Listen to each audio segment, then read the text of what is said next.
ఇంట్లో నకారాత్మక శక్తి ఉన్నప్పుడు ఇల్లంతా కూడా చికాకుగా అనిపిస్తుంది. ఇంట్లో గొడవలవుతూ ఉంటాయి.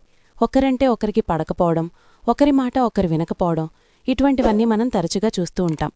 అలాగే ఆర్థిక సమస్యల వల్ల కానీ, అనారోగ్య సమస్యల వల్ల కానీ, లేదా మరి ఏ ఇతర కారణాల చేత అయినా మీ ఇంటిలో ప్రశాంతత లేదు, చాలా చిరాగ్గా ఉంటుంది, చాలా కలత నిద్రలు, ఇటువంటి పరిస్థితంతా కూడా అనుభవిస్తున్నారనుకోండి. మానసికమైనటువంటి ప్రశాంతత కూడా మీకు లేదు, మానసిక ఒత్తిడి అనుభవిస్తున్నారు. అలాగే ఇంట్లో కూడా చికాకులుగా, ప్రశాంతత లేకుండా అకస్మాత్తుగా మీరు ఇటువంటి పరిస్థితుల్ని అనుభవిస్తున్నట్లయితే గనక ఏదైనా సరే ఒక మంగళవారం గానీ లేకపోతే ఒక శనివారం గానీ ఈ 2 రోజుల్లో ఏ రోజైనా సరే చెయ్యొచ్చు.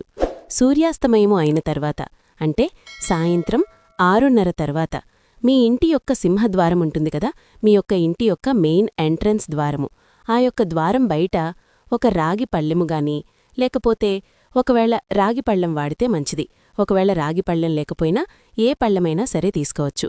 ఆ యొక్క పళ్ళెం యొక్క మధ్యన ఒక గుప్పెడు రాళ్ల ఉప్పు వేయండి. రాళ్ల ఉప్పు పెట్టిన తర్వాత ఆ రాళ్ల ఉప్పు మీదన 2 కర్పూరం బిళ్ళలు పెట్టి వెలిగించండి. వెలిగించిన తర్వాత చక్కగా మన యొక్క ఇంటి మెయిన్ ఎంట్రన్స్ ద్వారం బయట ఆ విధంగా రాళ్ల ఉప్పు మీద ఆ యొక్క కర్పూరపు దీపం వెలిగించినట్లయితే ఇంటికి, అలాగే ఇంట్లో ఉన్నటువంటి సమస్తమైనటువంటి చెడు శక్తులు, చెడు ప్రభావాలు అవన్నీ కూడా దహించబడతాయి అని చెప్పి ప్రాచీనమైనటువంటి యొక్క పద్ధతుల ద్వారా మనం తెలుసుకున్నాము. తద్వారా ఈ యొక్క పరిహారం మీరు చేసుకుని ఇంటిలో చికాకులు, అప్రశాంతత కూడా తొలగింపబడచ్చు. మీక్కూడా మానసికమైన ఒత్తిడి, మానసికమైన ప్రశాంతత లేకుండా ఉండేటువంటి పరిస్థితులున్నట్లయితే మీరు కూడా దీన్నించి నివారణ పొందొచ్చు. ఇవి కనుక మీకు ఉపశమనం లభించి మీరు ఫలితాలనేటువంటివి ఒక 3 రోజుల్లోనే మీరు అనుభవించడం అనేటువంటిది ప్రారంభమవుతుంది. కాబట్టి మీకు ఇంకా కూడా అవసరమున్నప్పుడు ప్రతిసారీ కూడా వారానికొక్కసారి ఈ యొక్క ప్రక్రియ మీరు చేసుకోవచ్చు.